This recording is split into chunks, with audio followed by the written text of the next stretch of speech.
A cool start to the city of Big Spring, around 57 degrees, where there is some small areas of some patchy fog out there as we are working with some south-southeasterly flow. We're going around 4 miles an hour. We're going to hang on to a little bit of a breeze as we go throughout much of the day. Temperatures are not going to move a whole lot, remaining into those 60s and 70, where we are working around 3.5 mile visibility with just the latest update just now, with around 1.5 mile visibility into Big Lake, with 7 mile visibility into Odessa. So the fog is going to be patchy in nature, but give yourself a little bit of extra time for that commute out there this morning. We can think a bit more of that southeasterly flow, increasing our moisture a little bit, hence why we're able to get a little bit of that fog out there, with around 59 walking out the door into Odessa, 62 in Abilene and San Angelo. Otherwise, as we go throughout much of the day today, we're going to be relatively cooler, most of us into those middle to upper 70s and even lower 80s, with pretty much mostly cloudy to near overcast conditions, with that opportunity of some showers and storms, and with that some could be strong to severe, but I think it's just a low end risk,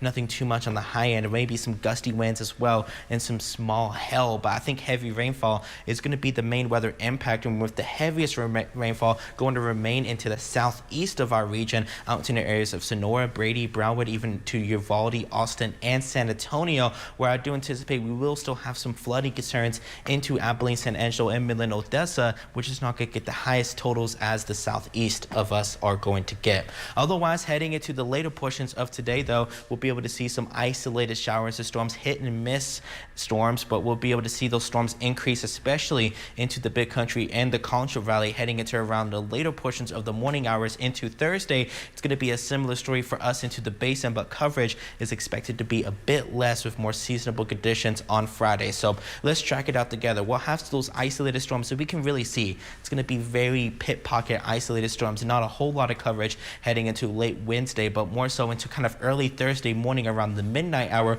We'll be able to see those storms kind of trail into near areas of the Big Country or Concho Valley, even with some showers heading into tomorrow morning for the Permian Basin. So it's going to be very hit and miss for us, but I think more persistent rainfall, possibly even hours on end into the Concho Valley. But I think we'll have a break into the basin around into the afternoon ahead of the cold front. This is going to be around 3 to around 6 p.m. That's when we'll have another round of some isolated showers and storms. And we can even see again, it's just these little isolated pop-up storms. So that the cold front passes through, these two pieces of energy will move off into the east of us, into near areas of the Big Country or Concho Valley, with us beginning to dry out as we head into late Thursday into Friday. So the heaviest rainfall remains into the southeast. We're talking isolated totals up to 6 inches possible, around 2.5 inches for the Big Country or Concho Valley.